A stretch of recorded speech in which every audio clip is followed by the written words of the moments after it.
Pangalawang topic natin, mga bossing, eto. Kasi naman yung mga DDS no?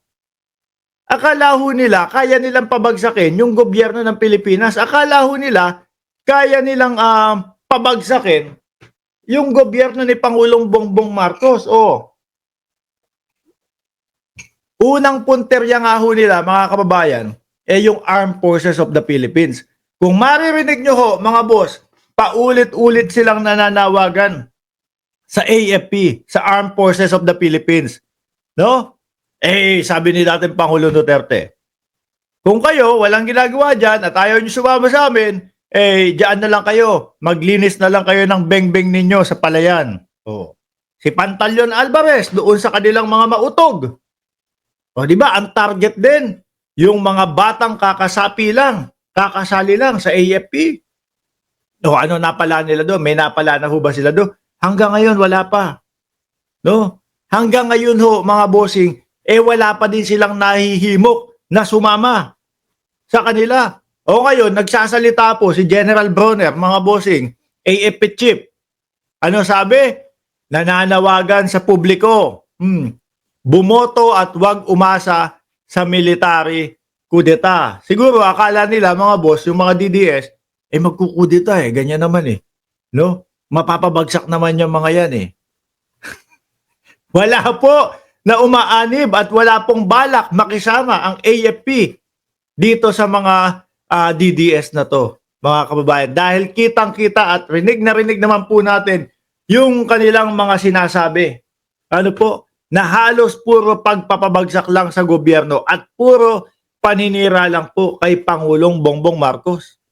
AFP Chief Bronner nanawagan sa publiko bumoto at huwag umasa sa military coup dahil walang mangyayaring coup. Okay na sa inyo yun. Walang mangyayaring coup. Kahit sino pang malalaking grupo ang mag-rally dyan, walang mangyayaring kudeta. Okay? Matindi po ang tiwala at matindi po ang suporta ng Armed Forces of the Philippines sa gobyerno ng Pilipinas. Kahit manawagan kayo ng manawagan dyan, kahit mag-rally kayo ng mag-rally dyan, kahit gaano pa kayo kadami mag-rally dyan, no? Wala nang magagawa yan. Ay, saglit lang. Mali pala si Mark Ramos. Wala nga pala silang dami. No? Di-17 lang pala silang mga nag-rally lagi. Tapos itinatakwil pa po ng Iglesia ni Cristo. Huwag nyo kaming samahan! Gumawa kayo ng sarili ninyong rally. Kakahiya, ano? When you rely on old showbiz gimmick to make money. Aba, si Tito Sen din, nagsalita na din. Mamaya natin tignan niya. Kakalabas lang doon sa doon sa newsfeed ko No? AFP, PNP, wala silang makukuha dyan. Sabi ni BMB Chris Rose, di naman kasi obob ang AFP. At ito pa, merong mga sinasabi sila, mga retired general, mga retired AFP daw ho, yung mga dating AFP, ex-AFP, aanib sa kanila. Bakit hindi nyo inumpisahan samahan sila doon sa EDSA? Kung aanib pala kayo, bakit walang nangyari? Di ho ba? Isa pa yung si Dado na yan. Pero seryoso ho yan, mga bossing. Yung sinasabi ni Dado, seryoso ho yan, mga kababayan. No? Ito ang dapat fokusan ng gobyerno ng Pilipinas. Ito ang dapat fokusan ng mga otoridad. Ano ho? Lahat na ho, pagbabanta ang ginawa. Akala mo naman, may ibubuga pa. Akala niya ho yata, yung mga vlogger naglalakad mag-isa sa kalsada. Kahit pa paano ho, mga bossing, Chief Amoser, kumikita ng maayos yung mga vlogger na sumusuporta kay Pangulong Bongbong Marcos. Hindi maglalakad mag-isa yan. Ano? Yung sinasabi mo na tegihin na lang yung mga BBM vloggers o yung mga sumusuporta kay Pangulong Bongbong Marcos, baka kutusan pa kita dyan pag nakita kita. Baka mamaya pag nakita mo yung mga vlogger tapos may mga kasama security, ikaw pa tumakbo. Akala ho nila mga bossing, chipipay lang ho yung mga DDS vloggers. Yung mga DDS vloggers, chipipay. Akala ho nila, chipipay lang ho yung mga vlogger na sumusuporta kay Pangulong Bongbong Marcos. Nagkakamali ka yata. Di ho ba? O eto, bakit? Bigo ho sila eh. No, bigo ho sila na madamay o maisali ang AFP at PNP. Sabi ni Ma'am Delia Rosario, ano yun, mga manok lang? Dado, may sapak yata ho talaga sa ulo yan eh. Sabi ni Christian Lyle Pantalyon, naunahan lang nila si amigo ng bayan. Ayan ho Bakit po nasasabi ni Christian Lyle Pantalyon Cruz yan, mga bossing? Dahil hindi ho malayo na posible na baka sila yumari doon sa tao na yun. Bakit to? May pagbabanta. Tapos vlogger na sumusuporta kay Pangulong Bongbong Marcos. Kaya dapat to, maimbestigahan to. No? Hindi ho dapat palampasin ito. Grabe magbanta, no? Uubusin namin kayo pag may nangyari kay Inday Sara Duterte. Bugok. Ano pa? Sabi nung, sino daw? Sino yung sinasabi niya? Kapitan ba? O kapitan ng tala ba? Sabi nung, namin, kapitan, kung sino yung Poncio Pilatong sinasabi niya. Screenshot na lang po kami ng screenshot. Tetigihin na yung mga BBM vloggers o yung mga sumusuporta kay Bongbong Marcos. Mga sirabato kukote ninyo. Para magsalita. Tapos mga kababayan, kapag pinaaresto ng AFP, pinaaresto ng PNP, pag pinaaresto sila, nako, ganito ang ating gobyerno, sinisikil ang ating karapatan. Iyakan na ho, biktima na ho sila. Di ho ba?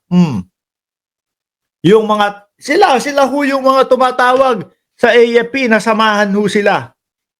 No? Doon sa mga katarantaduhan nilang ginagawa. Tingin mo itong mga kapulisan natin at ang mga kasundaluhan mapapasama mo ng ganyan-ganyan lang dahil doon sa mga pinaggagawa niyong mga pang siraang tuktok? Malabo. Sabi ni Jonary Montesuso, Sir Mark, yung DDS vlogger dapat ipatawag na yan sa Quadcom. Meron nga pong ganong mangyayari. Pagpapatawag po sa tri-committee yun eh. No?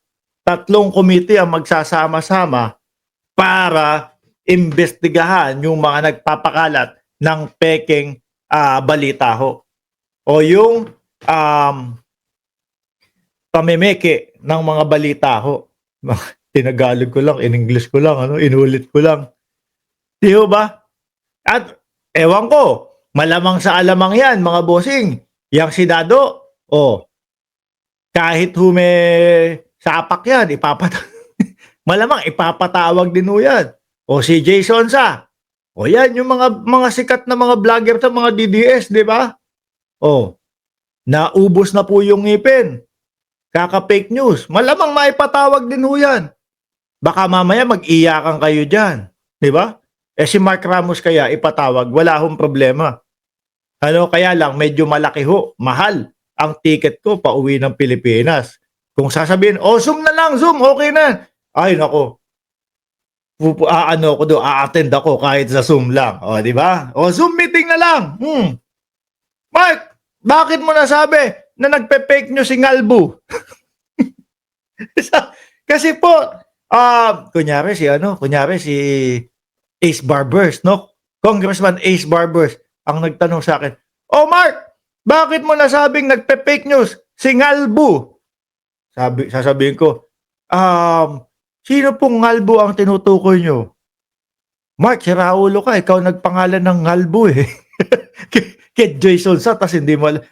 Si Jason Sa, kasi sinasabi niya, malapit na ma-acquit si Kibuloy. Wala naman nung katotohanan. Yari na ho sila dyan, mga bossing. Di ba? O bakit mo na sinabing mga nagpe-fake news itong mga DDS vloggers na to, Mark? Kasi kinakalat nila bangag daw ang ating presidente at kung ano-ano pa. 'Di ba? Oh. Siguro mga bossing, nako, tawanan tayo, no? Habang siguro kapag kayong ako kasama sa pinatawag, no? O, Zoom, sige, pwede Zoom. Siguro nagtatawanan ho tayo, mga kababayan. Sarap alas kayo ng mga DDS, mga vloggers, ano? Meron pa, no? Meron silang ngalbu, meron silang ngetpa. Di ba? Merong malalaki yung bunganga. Natatawa ho ako pag tinatawag. Tinatawag, mga dugyot daw po yung mga BBM na sumusuporta kay Pangulong Bongbong Marcos na mga vloggers. Oh, meron pa, boy ba? Oh, saan kayo nakarinig ng mga ganyang mga pangalan ng mga vloggers nila? Oh, walang iba kundi dito lang sa Mark Ramos. Di ba? Oh, sabihin, babanat yung mga babanat yung mga DDS vlogger. Yan pong mga dugyot vlogger na yan, narinig ko. Sabi ko, sino yung nagsasalita? Narinig ko, yung mukha, halos hindi na magkasya doon sa screen. Yung labi, ang kapal. Sabi ko, parang hindi naliligo to Tapos sasabihan kami ng dugyot vloggers. Itapat mo lang po yun. Kay Boss Mike Cervera, wet packs lang yun ni Boss Mike Cervera Hindi po yung hindi po yung tawag doon? Hindi po yung pinakabilog ng wet packs, maputi yun, malamang yung wet packs ni Boss Mike. Yung pinakabutas po, doon yung medyo kulo-kulubot to. Ang titigas na mukha nyo. Kayo pa nagsasabi na pangit na mga vloggers yung nandito, sila pa ho ang nagsasabi na mababantot daw po at mukhang mga dugyot daw po yung mga vloggers dito. Yung mga mukha ho, parang, di ba, yung dalawang piski ng wet packs, maputi yan makinis. Hindi ho yun. Yung pinakabutas, yun, nandun kulo-kulubot tapos maitim. Di ba? Merong nget pa. Merong ngalbu. Merong boy ba? Ano pa? Nandiyan din. Kasama din si Lord dyan. Ay, nako. Usapang AFP. Hindi, kasi naman po, mga kababayan, yung mga vloggers din na po yan, kasama na po ng mga supporter nila, pilit ho kasing nananawagan sa Armed Forces of the Philippines na sila po ay samahan na tumalikod na sa ating gobyerno. Kaso po, sorry, no? Bumoto na lang daw kayo. Paano naman kasi? Boboto ho sila, mga kababayan. Boboto sila.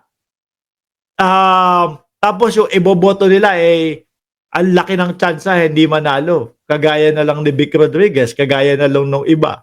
Di ba si Bato de la Rosa? Wala din daw ho. Kaya umasa na lang tayo sa pagkudeta ng militar. Di ba? Sabi ni Janelle Banderhas, kuyukot daw ba? Kuyukot daw ba? Sabi ni Niolo Mark. Ano ba yung pinakakuyukot? Ano yung pinakakuyukot? Pido Dido, shoutout sa iyo. Hindi ko kasi yung Tagalog ng basta ang nakikita ko, wet packs, dalawang pisngi, maputi. Wala naman sa kanilang maputi doon. Di ba? Yung pinakagitnang gitna kung saan nyo nakikita yung kulubot na kulubot, tingnan nyo po kung sino yung nahahawig doon. Kayo na po magsabi, mga kababayan.